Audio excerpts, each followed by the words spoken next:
সালামু আলাইকুম। গতকাল 21 জুলাই 2025 বাংলাদেশে ঘটে যাওয়া উত্তরায় মাইলস্টোন স্কুল কলেজে বিমান বিধ্বস্তের ঘটনায় আমরা দেশবাসী শোকাহত।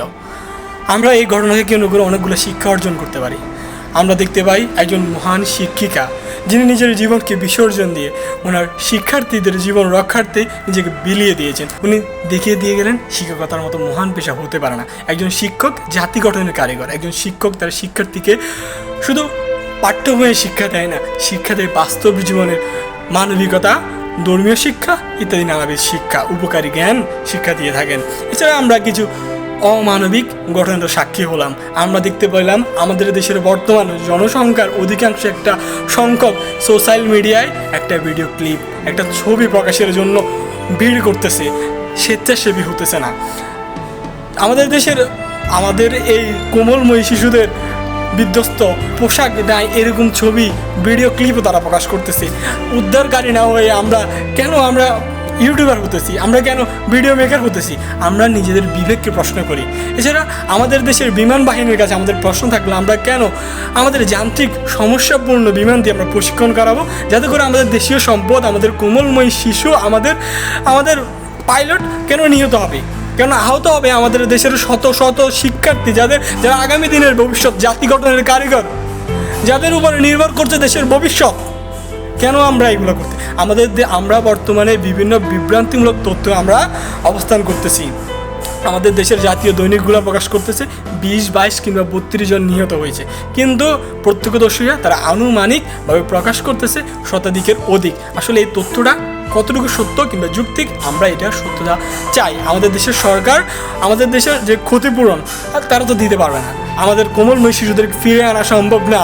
আমাদের মায়েদের বুক খালি করে তারা পুনরায় মায়ের বুকে তার সন্তানকে ফিরে দিতে পারবে না। আমাদের দেশের এই কোমলময় প্রত্যেকটা শিশুর জন্য, প্রত্যেকটা নাগরিকের জন্য আমরা নিজের মন থেকে সৃষ্টিকর্তা আল্লাহ তাআলা রব্বুল আলামিনের কাছে নামাজ পড়ে সেজদায় গিয়ে প্রাণ থেকে মন থেকে দোয়া করি, যারা নিহত হয়েছে আল্লাহ তাদেরকে জান্নাতবাসী করুন, যারা আগুনে দগ্ধ হয়ে আহত অবস্থায় হসপিটালে কাটাচ্ছে আল্লাহ তাদেরকে অতি দ্রুতভাবে সুস্থ করে। আমাদেরকে বিবেকবান হতে হবে, আমাদেরকে প্রকৃত মানুষ হতে হবে, সুশিক্ষায় শিক্ষিত এবং প্রায়োগিক অর্থে শিক্ষিত ব্যক্তি হতে হবে, যেন আমার দ্বারা আমার কোনো ভাই বোন ক্ষতি নয়, আমার দ্বারা আমার দেশের সম্পদ রক্ষিত হয়, আমার দ্বারা আমার দেশের সম্পদ যেন অনিরাপদ না হয়। আমার দেশের কোমলময়ী প্রত্যেকটা নাগরিক, প্রত্যেকটা শ্রেণীর পেশার মানুষ আমার কাছে দামি।